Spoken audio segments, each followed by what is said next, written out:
Assalamualaikum warahmatullahi wabarakatuh. Selamat pagi. Syukur Alhamdulillah kita panjatkan kepada Tuhan Yang Maha Esa. Atas berkat dan rahmatnya lah kita dapat bertemu bersama dalam seminar hasil penelitian internal Universitas Hangtua, yang mana berkaitan dalam hal ini adalah dalam kesempatan ini khususnya di dalam ilmu hukum. Adapun judul dari penelitian hasil yang dilaksanakan ini adalah struktur BUMDes Desa Campurejo, Kabupaten Gresik dalam rangka kerjasama menata kelola sampah pesisir pemerintah dan masyarakat dalam tinjauan yuridis. Sebelum kita masuk dalam apa yang terjadi dalam penelitian ini, maka saya berbuka terlebih dahulu terkait dengan sampah pesisir, ya, bahwa gambaran dari sampah di Kabupaten Gresik secara keseluruhan, baik wilayah daratan maupun wilayah pesisir, itu terdapat beberapa jenis, yaitu organik yang mudah terurai, kertas, residu, dan B3, logam, serta plastik. Ini merupakan ragam warna sampah yang terdapat dan dihasilkan baik dari rumah tangga warga Kabupaten Gresik maupun industri. Dari keseluruhan itu, maka di Kabupaten Gresik hanya terdapat beberapa TPS di dalam menampung sampah-sampah rumah tangga maupun industri rumah tangga. Adapun sampah-sampah tersebut, apabila kita lihat, di sini tidak ada kecamatan Panceng yang menaungi daerah desa Campurejo. Sebagai gambaran bahwa kita ketahui sepanjang wisata Pandeglang hingga pada menuju desa Campurejo, geliat ekonomi lahir dan tumbuh oleh karena dampak dari wisata Pandeglang yang mana menggerakkan ekonomi hingga tingkat wilayah-wilayah sampingnya. Nah, pada saat penelitian sebelumnya, hasilnya dapat diketahui bahwa setiap bulannya ada pertumbuhan 11 lapak yang menyediakan beragam kebutuhan masyarakat yang menuju ke pantai, yaitu baik makanan, ya, minuman es dalam berbagai ragam warna dan jenis, yang mana minuman tersebut diwadahi melalui plastik pembungkus maupun gelas. Gelas juga berasal dari gelas plastik, yang mana rata-rata setiap lapaknya itu menyumbang 150 gelas per hari. Nah, dari 150 gelas per hari tersebut, satu gelasnya memiliki bobot 7 gram, maka dapat kita kalkulasikan bahwa sampah gelas plastik yang dihasilkan adalah sebesar 350 gram per harinya. Nah, apabila per hari, maka setiap hari terdapat dengan dikalikan 11 pelapak, maka total sampah yang menumpuk terhadap sampah plastik gelas adalah sebesar 3.850 kilo sampah gelas plastik per harinya. Nah, maka dari gambaran tersebut dapat kita ketahui bahwasanya sampah tersebut tidak bisa terkelola dengan baik, karena juga salah satunya anggaran kabupaten yang masih tidak mampu menaungi secara keseluruhan. Maka dari itu penelitian sebelumnya ini menggambarkan bahwa dibutuhkan adanya pengelolaan sampah yang dilakukan kerjasama antara pemerintah dan masyarakat. Terkait dengan hal tersebutlah maka kami membuka satu penelitian dengan membahas dengan permasalahan wujud dari kelembagaan atas pengelolaan sampah pesisir dalam bentuk badan usaha milik desa. Nah, pembentukan tersebut adalah berdasarkan alur berpikir dalam penelitian ini, yaitu pertama kita menggali satu data sekunder, yang mana data sekunder merupakan adalah sumber hukum primer, sumber hukum sekunder, dan sumber hukum tersier.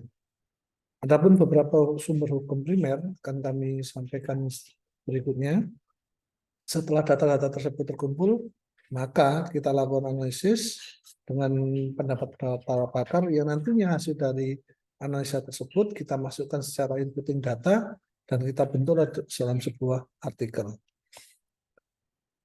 Permasalahan yang dibedah dalam penelitian ini ada dua wujud, yaitu blueprint terhadap kelembagaan BUMDes dalam melakukan pengelolaan sampah pesisir, serta wujud peraturan yang dibentuk agar dapat memberikan kekuatan hukum di dalam pelaksanaan BUMDes tersebut.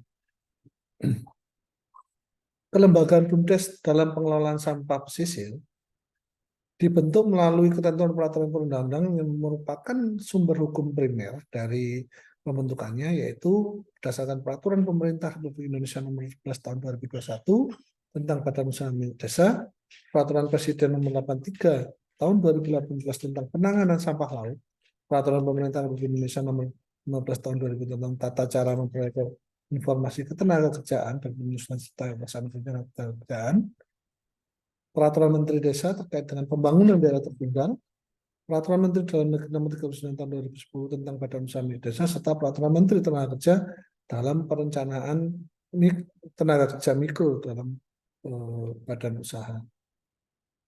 Serta berakhir peraturan pemerintah Republik Indonesia nomor 27 tahun 2020 tentang pengelolaan sampah spesifik. Nah, dari beberapa sumber tersebut, maka barulah kita bentuk bagaimana alur di dalam pembentukan Badan Usaha Milik Desa terkait dengan pengelolaan sampah pesisir. Untuk terkait dengan Badan Usaha Milik Desa itu sendiri, dinaungi melalui peraturan pemerintah nomor 15 tahun 2007, mohon maaf, peraturan pemerintah terkait dengan nomor 11 tahun 2021 tentang Badan Usaha Milik Desa. Nah, dari payung peraturan tersebut terkait dengan pembentukan Badan Usaha Milik Desa, dikaitkan dengan peraturan Presiden nomor 83 2015 tentang penanganan sampah laut, maka kita bentuk Badan Usaha Milik Desa, yang mana juga diatur di dalam peraturan Menteri Dalam Negeri nomor 39 tahun 2000 tentang Badan Usaha Milik Desa terkait dengan Badan Usaha Milik Desa yang secara spesifik, serta peraturan Menteri Desa Pembangunan Daerah Tertinggal Transmigrasi Permenas PDTT tentang prioritas penggunaan dana desa tahun 2023 yang mana mengarahkan pada pembentukan Badan Usaha Milik Desa atas dana-dana desa yang dikucurkan dari pemerintah pusat kepada pemerintah daerah. Nah, terkait dengan struktur dari badan usaha tersebut, maka kita dapat melihat dari peraturan pemerintah Republik Indonesia nomor 15 tahun 2007 tentang tata cara informasi ketenagaan dan penyusunan serta pelaksanaan perencanaan tenaga kerja. Penyusunan tenaga kerjaan dibentuk secara mekanisme melalui badan usaha, pembentukan badan usaha, yang mana pembentukan badan usaha tersebut diatur di dalam peraturan Menteri dalam Negeri nomor 39 tahun 2010 tentang Badan Usaha Milik Desa. Dalam pembentukan suatu peraturan suatu badan usaha milik desa, terlebih dahulu maka dilakukan adanya satu pembicaraan yang mana merupakan musyawarah desa, menghadirkan terhadap perangkat desa, ya, dan juga perangkat-perangkat dari masyarakat desa, yang mana perangkat masyarakat desa ini diwakili oleh RT dan RW serta Kasum dan juga beberapa tokoh masyarakat yang dikenal di dalam desa tersebut. Selanjutnya dalam melakukan pembentukan, apabila disepakati dengan modal dasar 50 juta, maka dibentuklah suatu pemerintahan badan usaha milik desa yang dikukuhkan di dalam akta notaris di wilayah setempat. Selanjutnya, di dalam pembentukan tersebut dibutuhkan seorang pengelola atau organisasi pengelola badan usaha milik desa, yang mana di dalam pengaturan struktur organisasi ini bisa kita lihat pada peraturan pemerintah nomor 15 tahun 2007 tentang penyusunan serta pelaksanaan perencanaan tenaga kerja, sehingga perencanaan tenaga kerja tidak asal kita bentuk, melainkan juga berdasarkan ketentuan yang berlaku yang diturunkan secara teknis melalui Peraturan Menteri Tenaga Kerja dan Transmigrasi nomor 17/11/2010 tentang perencanaan tenaga kerja mikro, yang mana terdapat beberapa struktur yang bisa dipilih guna menggawangi atau mengelola terkait dengan badan usaha milik desa, yang mana organisasi tersebut diwujudkan dalam struktur berikut, yaitu yang pertama bahwa organ terbesar adalah musyawarah desa, di mana musyawarah desa ini dianggotai oleh perangkat desa secara ex officio serta sesepuh ataupun tokoh masyarakat yang terdapat di wilayah tersebut. Selanjutnya membentuk pengurus yang terdiri dari direktur utama, dewan pengawas, direktur operasional, direktur umum, serta divisi-divisi yang selanjutnya akan bertugas di dalam menjalankan pengelolaan sampah pesisir tersebut. Adapun dewan pengawas itu diawaki oleh para sesepuh maupun tokoh masyarakat sebagai pelaksana pengawasan di dalam pelaksanaan organisasi badan usaha, yang mana direktur utama nantinya akan dibantu oleh 2 direktur, yaitu direktur operasional dan direktur umum. Adapun direktur operasional membawahi divisi-divisi pelaksanaan pengelolaan sampah masyarakat pesisir, yaitu di mana sampah-sampah tersebut dilakukan recycle, ya, didaur ulang, pengelolaan secara reuse atau penggunaan ulang yang dalam hal ini adalah dalam bentuk limbah minyak jelantah dari produksi masyarakat, dan reduce atau dikelola dan dibentuk untuk dalam bentuk lain, yaitu penggunaan sampah kompos untuk menjadi pupuk. Nah, dari kegiatan divisi-divisi ini yang selanjutnya nanti akan support oleh supervisor finance untuk terkait dengan masalah keuangan, support dari supervisor general yang menaungi terkait dengan kegiatan umum, serta supervisor operation terkait dengan operasional dari pengelolaan sampah. Maka dari sinilah dapat kita ketahui struktur badan usaha tersebut adalah terdiri dari beberapa organ, yaitu organ tertinggi musyawarah desa menyerahkan kekuasaannya kepada direktur utama.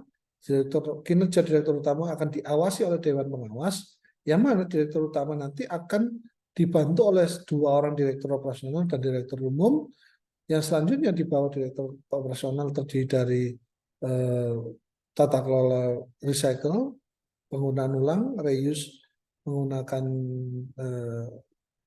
dalam bentuk selanjutnya, dan reduce dalam pengelolaan sampah dalam bentuk lain. Nah, maka dapat kita ketahui disinilah struktur-struktur dari badan usaha milik desa. Badan usaha milik desa terkait dengan pengelolaan sampah pesisir apabila sudah dipersiapkan, maka selanjutnya diajukan dalam bentuk payung hukum, ya, sesuai dengan ketentuan yang diatur dalam Peraturan Pemerintah Nomor 11 Tahun 2021 tentang BUMDes, yang mana khususnya dalam pasal 9 menentukan bahwa payung hukum BUMDes dapat dibentuk dalam peraturan desa, atau apabila pemerintah kabupaten memberikan dukungan yang besar, maka payung hukum dapat guna melindungi badan usaha milik desa tersebut dapat dibentuk dalam peraturan bupati maupun peraturan daerah kabupaten. Berikut adalah kesimpulan dari hasil dan pembahasan penelitian internal yang kami bentuk. Terkait dengan pelaksanaannya, kami sarankan agar pelaksanaan badan usaha penata kelola sampah pesisir tersebut bisa berjalan dengan baik. Hendaknya pemerintah daerah kabupaten mendelegasikan salah satu sumber daya manusianya dari organisasi pemerintah daerah terkait sebagai upaya pembinaan dan pengawasan. Saran yang kedua, maka aturan pemerintah daerah hendaknya membentuk satu perangkat peraturan pemerintah kabupaten guna melindungi pelaksanaan dan operasional dari badan usaha milik desa tersebut, yang selanjutnya akan dijalankan dalam kelola badan usaha milik desa. Demikian dari hasil penilaian kami. Atas perhatiannya, akhir kata saya sampaikan, bila terlalu. Assalamualaikum warahmatullahi wabarakatuh. Selamat pagi.